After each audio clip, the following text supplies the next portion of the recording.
सनम को जोहार फलाना जेनेसिस चैप्टर 1 बन पढ़ाव केदा और तिहिन दो जेनेसिस चैप्टर 2 या बन चेदा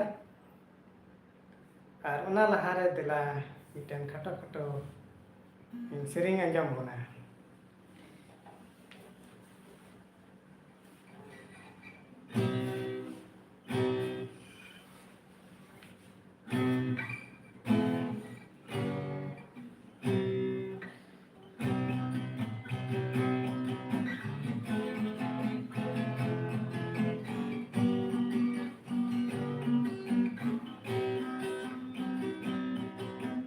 सस्तरिया बच्चा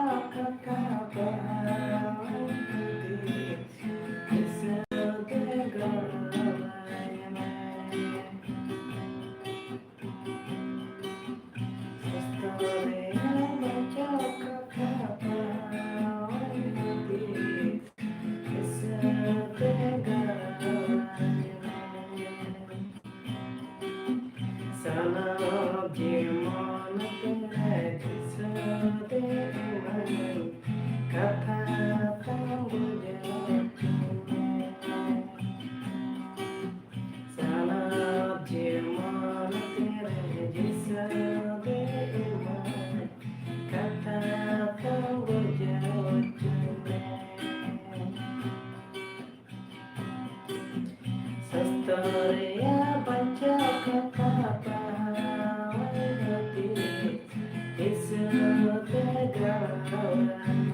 होला बोन चित किदा जेनेसिस चैप्टर 1 रे आतीन दो जेनेसिस 2 रे बोन चिदा और नोंडे खय चे चिचिदा बोन ᱧᱟᱢᱮᱫ ᱠᱟᱱᱟ ᱚᱱᱟ ᱵᱚᱱ ᱪᱮᱫᱟ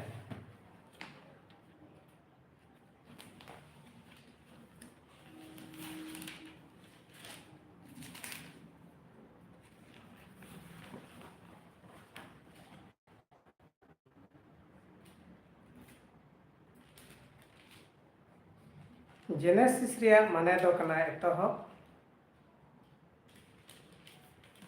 और नोआ दो मूसा नबी ऑल लेदा और उना जेनेसिस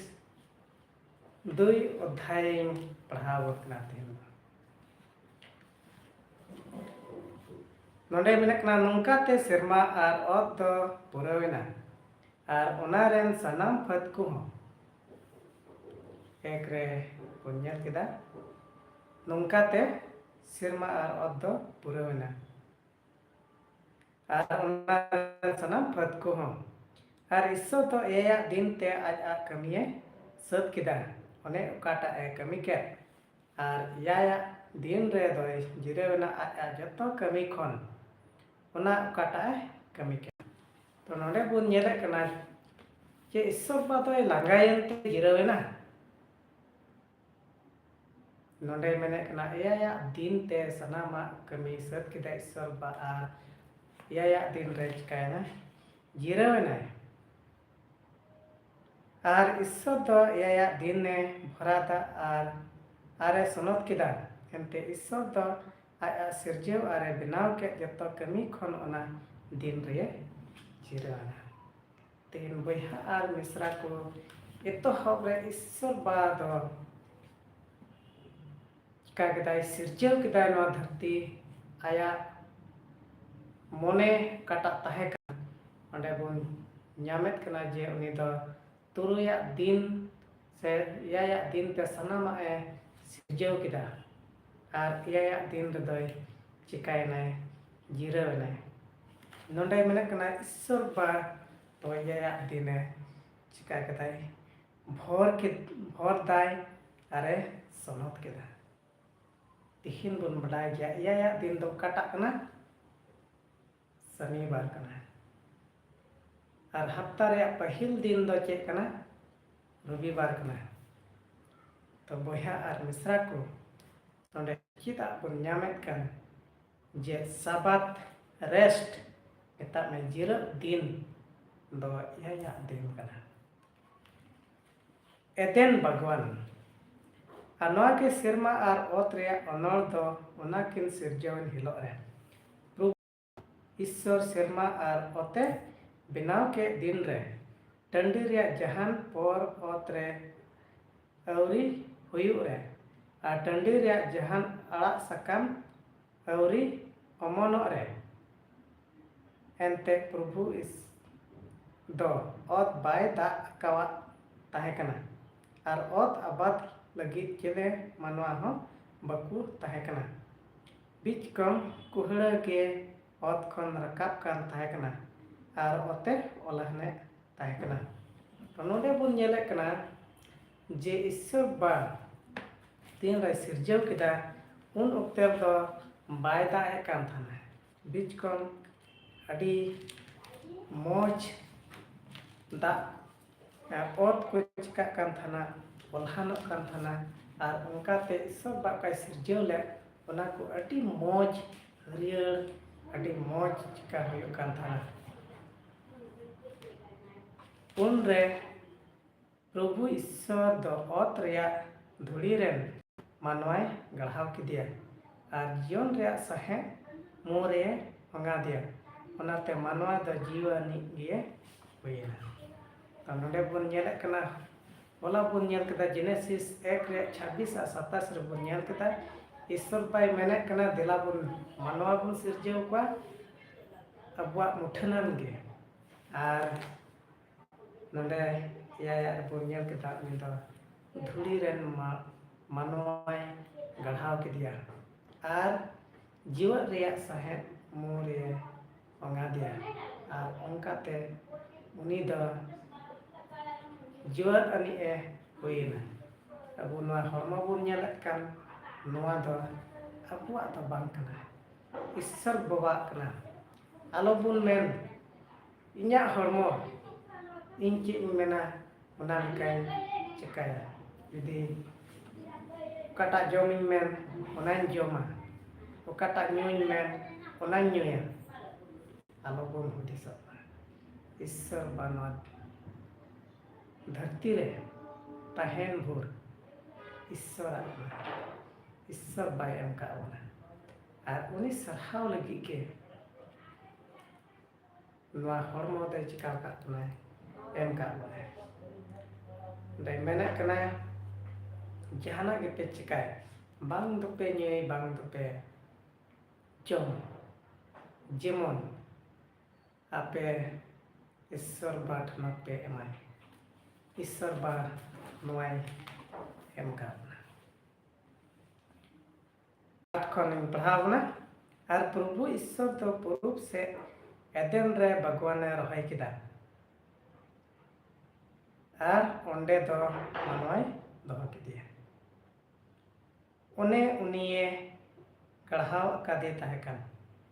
और प्रभु ईश्वर दो ओत खन जतो लेकान नेलो ते हंस और जमा लगी भागे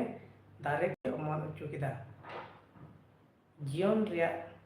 दारे दो ताला भगवान रे और बोगे बड़ी बाटाय उरुम दारे हो और मिटेन नई एदेन खन अतु उडुकिना भगवान पटाव लगी ओंडे खन ओना दो चंगायना और पुनिया नई रिया ओनो हुईना पहिला रिया ᱧᱩᱛᱩᱢ दो किसन नोआ दो ओनागे ओका गोटा हविला दिसमे घेराव अचुरका one onare sona mena ona disam rea sona do bhagiya onde do gugul ar gome do manik mena dosar nai rea nyutum do Sihon ona do onage oka gota kus disome gera ocurkat tisar nai rea nyutum do Hidekel noa do onage oka asur purup se atu senakan ar puna nai do purat ar Prabhu Isar do manwai idi kidia ar Eden Bhagwan re doho kidia ona chas abad ar horhoi lagid Prabhu Isar do manwai kumadetiya meta dia Bhagwan ria जतो दारे रिया जो दो खातिर जमा जम में मेनखान बगे बड़ी बाडाय उरुम दारे रिया ओना रिया दो आलोगेम जमा एमते ओना रिया एम जम ले हिलो दो कटिके गुजुआ तो नोडे बोन नेले कना ये ईश्वर बादा मनवाय गढ़ाव किदिया आर इन कते आदम आर आदम दो ओनाय इदी किदिया ओना नेल जुत लगित ते ओंडे बोन ᱧᱟᱢᱮ ᱠᱟᱱᱟ ᱡᱮ जेनेसिस 15 रे ईश्वर बाद कमी इमाना नवा धरती नेल से नवा धरती रे मिना ईश्वर बाय सिरजेव का एदेन भगवान रे जीमन ओंडे उनी नेल तो दारुत आरे चास आबाद उनाय इमाय कना इन कते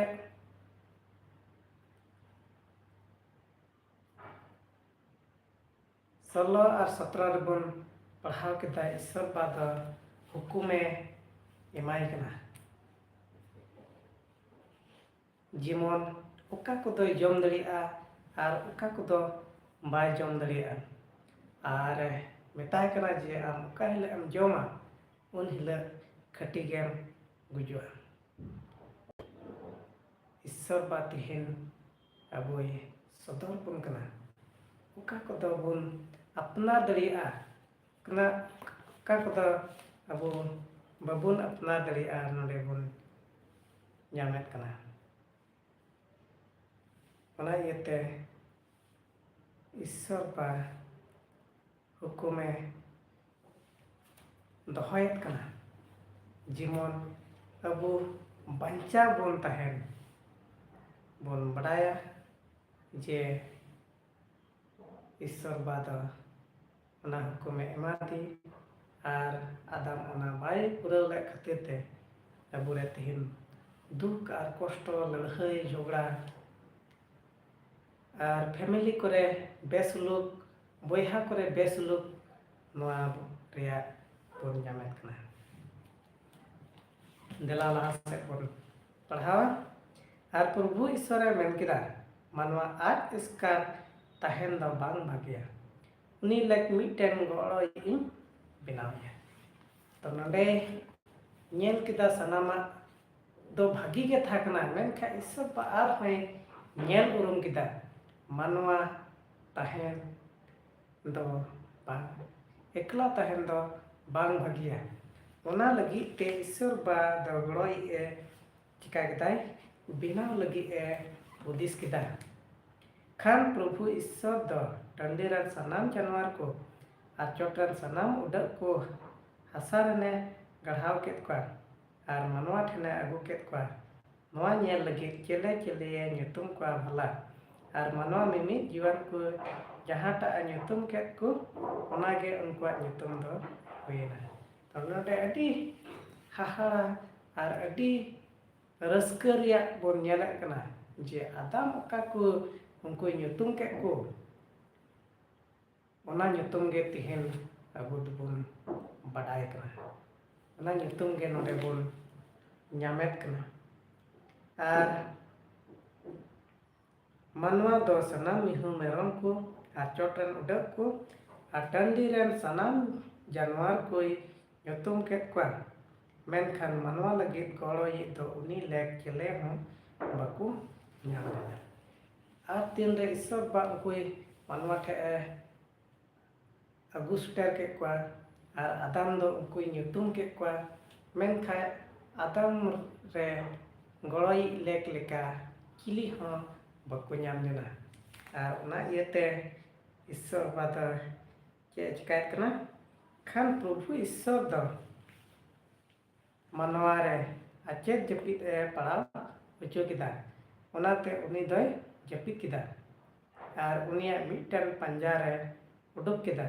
और उना बदले जिल एसत किदा और प्रभु ईश्वर दो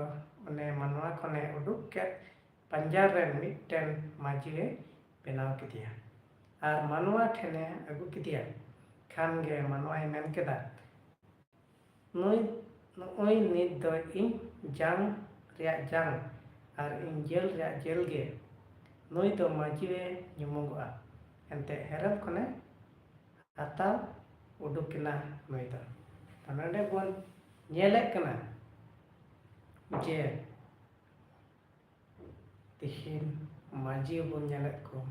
नुकु दो आदम रिया पंजा खन चिकाव कना होई नाय और उनकाते उनरे रे bone nyelek kena sonok bapla mungkin re चिकायना होयना तो नोडे बोन nyel दलिया कना आदम तो जिसु मसीह से बिबेना में से सिसी जेल या ईश्वर बा nyel हक दिया और तीन रे हवाई बनाव चुइना उन रे हाँ पहिल ते ईश्वर बागे nyel किदिया इन तायम आज जमाए ठेला अगु चुइना और आज जमाए चिका किदिया nyel किदिया और उनकाते आदम बच्चे मेना कना नुई दो nya jang रे jang कना और जिल रे जिल कांते नुई दो माजिवे nyumuga उना इते हेरेल दो इंगा तापात बगी किनते आय रेने तुलो लाटा काने ताहेना और उनकिन दो मिन हड़मो किन हुईबा और बुन nyelek कना उनकिन दो मिन मन किन हुईबा मिन हड़मो किन हुईबा अपन अपिन दो बांग मेता में उनकिन दो बना हला उदिस दो मिन गे हुईउत किना और उनकाते ईश्वर बा काटा हुकुम एम का किन उना किन पुराव दरिया ईश्वर बा काटा कमी एम का किन उना किन कमी दरिया बयहा और मिश्रा को तीन नोडे बन पढ़ाव के नोडे खन मिटन चिचित और ᱧᱟᱢᱮᱫ कना जे ईश्वर बादा अबोय बनाव का बना ईश्वर बादा इया दिन बनाव कदा इया दिन त सनामा पुराव किदा इया दिन रे ईश्वर बादाय जिरवना और उनाय भोर दा आरे सनत किदा अब भोर और सनत ñam बोन खोजक कान खान देला इया दिन रे बोन जिरवना ओका दा ईश्वर बाय कुमका और नोडे बोन ñelek कना जे ईश्वर बा मानवा कमी इमाय कना मेनखा उनेरे जहान गड़ोई तो बांगे ñam लेना और उनी दो मिटन माजुए बनाव किदिया और उनकिन दो मिट मन किन हुईना मिट हड़मो किन हुईना और नोडे बोन ñelek कना ईश्वर बादा उनकिन हुकुम एमा तिहिन अबुआ घरज रे आयमा लकाना दुख कष्ट हे पड़ावा आयमा लका शैतान दो कुरुमुटुया और उनकाते अबुआ संसार को दो चिका बड़ीजा तेला ईश्वर बारे बन जिमा जुदी मी मन और मी हड़मो बन ताहेन खाय उनकाटा ईश्वर बाय एम का बुन ना दो बुन पुराव दरिया